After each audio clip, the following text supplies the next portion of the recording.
Welcome to Revenge with Nora. You have no business running that company, my mother-in-law said, loud enough for every single person in that banquet hall to hear. Sign it over to Marcus tonight, or don't bother coming home.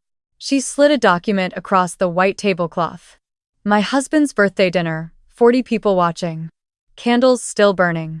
And my mother-in-law standing there in her green dress, like she was presenting a verdict, not a demand. I looked at the paper. Then I looked at my husband, Daniel. He was cutting his steak. Not looking at me. Not saying a word. I picked up my champagne glass, took one slow sip, and set it back down. No, I said. The table went quiet. Hi. My name is Claire Sutton. I'm 32 years old. I own a boutique event planning company called Ivory and Oak that I built from scratch over 6 years late nights, canceled weekends, one maxed out credit card I paid off in 14 months. Before I met Daniel, I had already signed my first corporate client. Before I said yes to his proposal, I had already hired my third full-time employee. My company was never ours. It was always mine. But my mother-in-law, Gloria, never saw it that way. To her, everything I had belonged to the family the moment I married her son. My income was family income. My office space was family property. And my company, the thing I poured every year of my 20s into, was simply waiting to be handed to Marcus, Daniel's younger brother, who had failed out of 2 business programs and currently spent his afternoons watching sports in Gloria's basement. For 3 years, I smiled through the comments. I wrote the checks when Daniel's car needed repairs and Gloria's roof needed replacing. I catered family events for free. I hired Marcus twice as a temporary assistant, both times ending with missing petty cash and client complaints I had to personally resolve. I stayed quiet because Daniel asked me to. She means well, he always said. She just loves this family.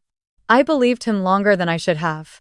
But that night, at his birthday dinner, with 40 people watching Gloria slide that document toward me like I was a clerk being handed a form, something shifted. Not broke. Shifted. Like a lock turning. I had been ready for this moment for longer than any of them knew. Excuse me? Gloria's smile tightened. She tapped the paper with one finger.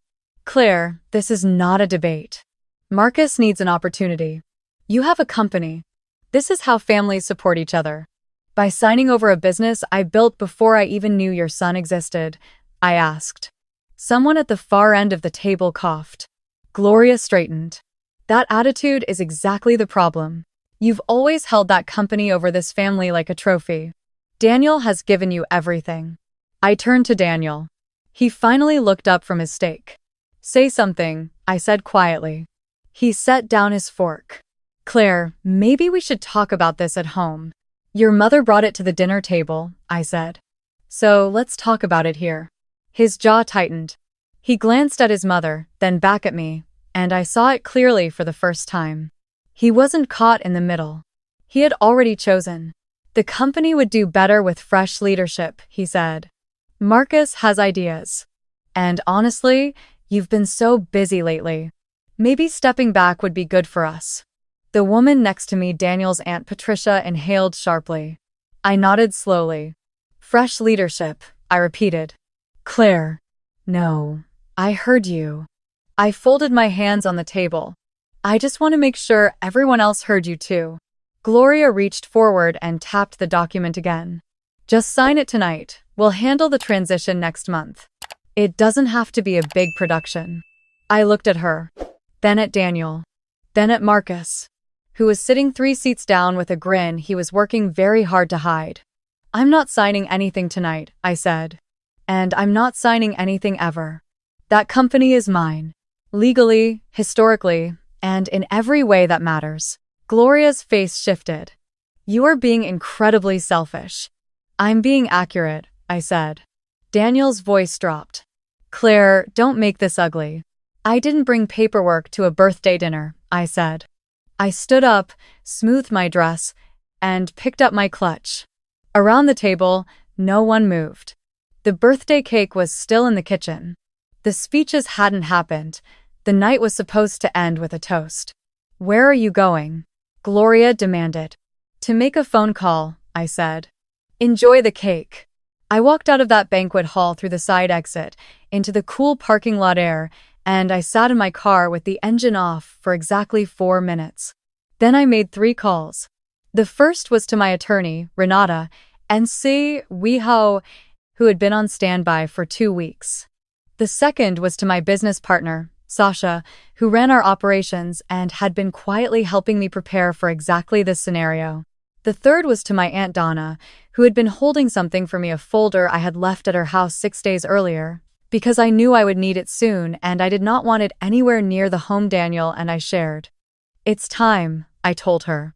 "I'll have coffee on," she said.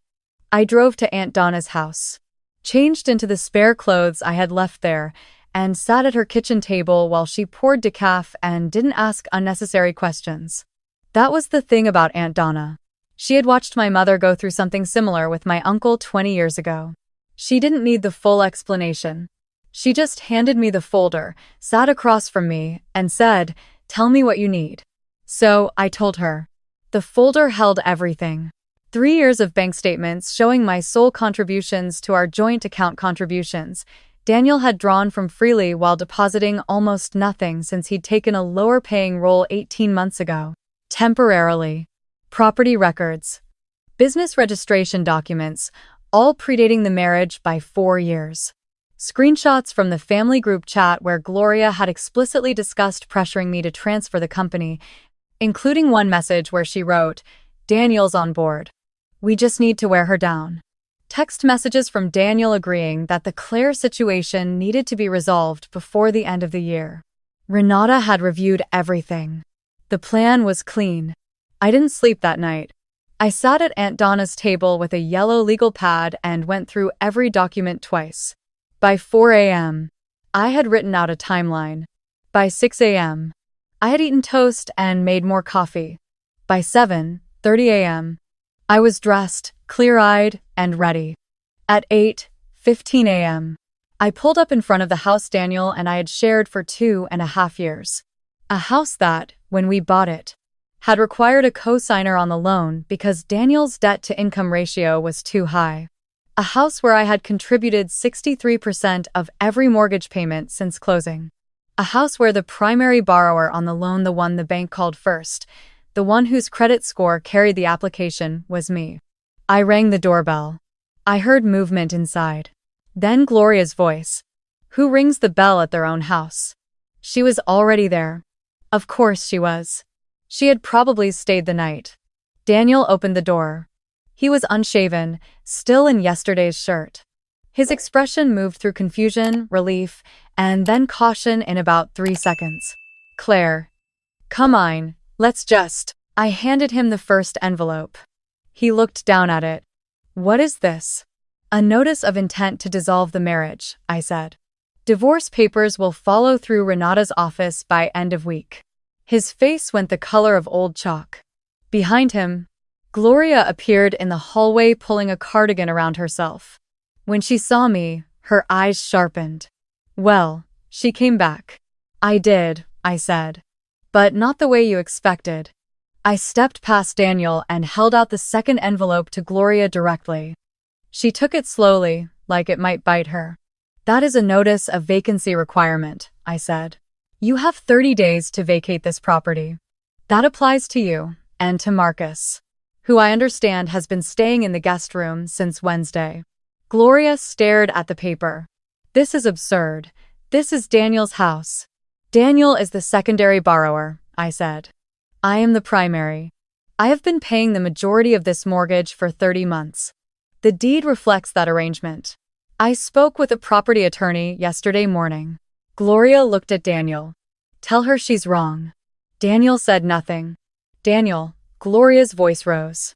"Tell her." He sat down on the stairs. Slowly, like something had gone out of his legs. "The bank called me last spring," I said, keeping my voice level. "When you missed that one payment while I was at a conference, they called the primary borrower. They called me. I handled it. I didn't tell you because I was still trying to believe this marriage was worth protecting." Gloria crumpled the paper in her fist. "You cannot throw family out onto the street." "I'm not throwing family out," I said. I'm exercising the legal rights of a property owner. 30 days is generous. Renata said I could request 20. Marcus appeared at the top of the stairs in a rumpled t-shirt, blinking down at the scene below. What's happening? We're being evicted, Gloria said, voice shaking. You're being given 30 days to make other arrangements, I corrected. Daniel stood up from the stair. His voice was quiet now, all the birthday dinner authority completely gone. Claire, please. I know last night was bad. I know I should have said something, but please don't blow up everything we have over one dinner. It wasn't one dinner, Daniel, I said. It was 3 years. Last night was just the night you finally said out loud what you'd been agreeing to quietly the whole time. His mouth opened. Nothing came out. Gloria tried a different approach. Her voice softened in a way I'd never heard before. Claire, sweetheart, we've had our difficulties, but you are still part of this family. Whatever happened last night, we can sit down, we can talk. You brought a legal document to your son's birthday party, I said. You had already discussed this with Daniel. You had already decided. The only variable was whether I would comply. I'm letting you know the answer is no. It has always been no. I just wasn't ready to say it at full volume until now. Gloria's soft expression closed like a shutter. Marcus came down the stairs. So what? You're kicking us out and keeping everything? That's your big power move? Marcus, I said, the 2 times I hired you, you lost a client deposit and expensed $340 worth of personal charges to my business account. I never billed you for either. Consider that my parting gift. His face went red. Daniel stepped toward me, voice dropping. Just give me a week. Let me figure out how to fix this. The time to fix it was before your mother slid paperwork across the table, I said. The time to fix it was every time I asked you to set a limit, and you said you would and then didn't. I stopped counting the chances at 11. There were more after that. He looked at me for a long moment. I didn't think you'd actually leave. I know, I said. That was the miscalculation. I turned toward the door. Then I heard footsteps from the kitchen. Slow, deliberate footsteps. And a voice I wasn't expecting. Claire. I turned. It was Daniel's father, Robert. He was still in his work jacket, a coffee thermos in one hand, car keys in the other. He had clearly just arrived. He looked at the envelopes, at Gloria's face, at Daniel sitting on the stairs, and then at me. He had always been quiet. In 3 years of family dinners and holiday gatherings, Robert had said less than almost anyone. He coached youth baseball on weekends. He made his own lunch every morning. He sent me a card on my business anniversary every year, which I had always thought was kind but slightly odd. Now he looked tired in a way that had nothing to do with the hour. How long have you been planning this? He asked me. 2 weeks of formal preparation, I said.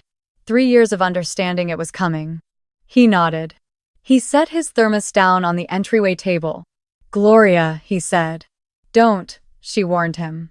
I've been watching you push this girl since the rehearsal dinner, he said. I told you then. I told you when you started the group chat. I told you when you drafted that document. He paused. You told me she'd never go through with it. Gloria's chin lifted. She is making a catastrophic mistake. She's leaving, Robert said simply. That's not a mistake. That's a conclusion. He turned to me. I owe you an apology. I should have said something sooner. I told myself it wasn't my business to interfere in your marriage. But staying quiet while my wife treated you like an inconvenience, that was a choice I made, and it wasn't a good one. The hallway was completely silent. Daniel looked at his father like he was seeing someone he didn't recognize. Marcus had backed up against the wall. Gloria's voice came out thin and strange. You are taking her side. I'm taking the side of what's right, Robert said. Which I should have done a long time ago. He looked at me again. Your company is extraordinary. I've followed it since you started. You should be very proud. My throat tightened. In 3 years, no one in that family had said anything like that to me. Not once. Thank you, Robert, I said. If there is anything I can do as a character witness, or anything formal, you have my number. Gloria made a sound I can only describe as a controlled implosion. You are unbelievable. This is your family. These are your children. My children are adults, Robert said quietly. Adults have consequences. Daniel was on the stairs with his head in his hands. Marcus had slipped back upstairs at some point. I hadn't noticed when. I looked at Gloria one last time. She was standing in the hallway of my house, in her borrowed cardigan, holding a crumpled eviction notice, and she looked for the first time since I'd known her genuinely small. 30 days, I said. Renata's number is on the paperwork if you have questions about the process. I opened the front door. The morning air was cool and smelled like cut grass from the neighbor's lawn. A completely ordinary Tuesday. Claire.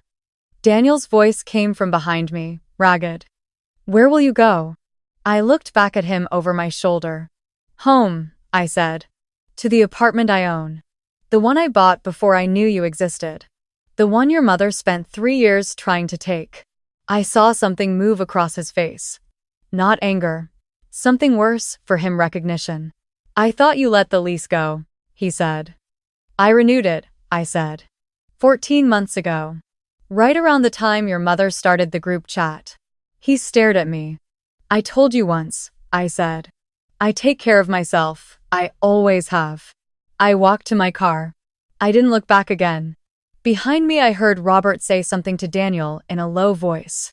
I heard Gloria start to cry, not sad crying, the frustrated kind, the kind that comes when control slips completely out of reach. I heard Marcus's voice from upstairs saying something I couldn't make out. I started the engine and pulled out of the driveway. My hands were steady. My mind was not quiet, it was the opposite of quiet. It was running through every next step, every document, every call I needed to make before noon.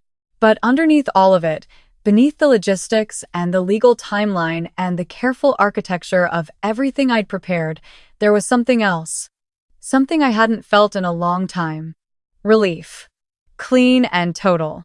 I drove back to Aunt Donna's because Sasha was meeting me there at 9 with the operations files and a list of every client contract that needed to be reviewed in light of the next few months. We had a business to protect. We had a company that had survived 6 years of building and 3 years of someone trying to quietly dismantle it, and it was still standing. It had never needed saving. It had needed me to stop pretending the threat wasn't real. Aunt Donna had fresh coffee waiting and a plate of the blueberry muffins she made from her mother's recipe. She looked at me when I walked in, read something in my face, and simply said, "Done." "Done," I said. She nodded and poured the coffee. Sasha arrived at 8:58 with her laptop bag and a breakfast sandwich and the particular expression she wore when she was ready to work through something complicated. She sat across from me, opened her laptop, and said, "Okay, tell me where we are." So I did. And that morning, at my Aunt Donna's kitchen table, surrounded by documents and muffins and the kind of quiet that only exists when you've finally stopped waiting for the thing you were dreading and just let it arrive, I started building the next chapter. Ivory and Oak was mine. It had always been mine. Now everyone knew it.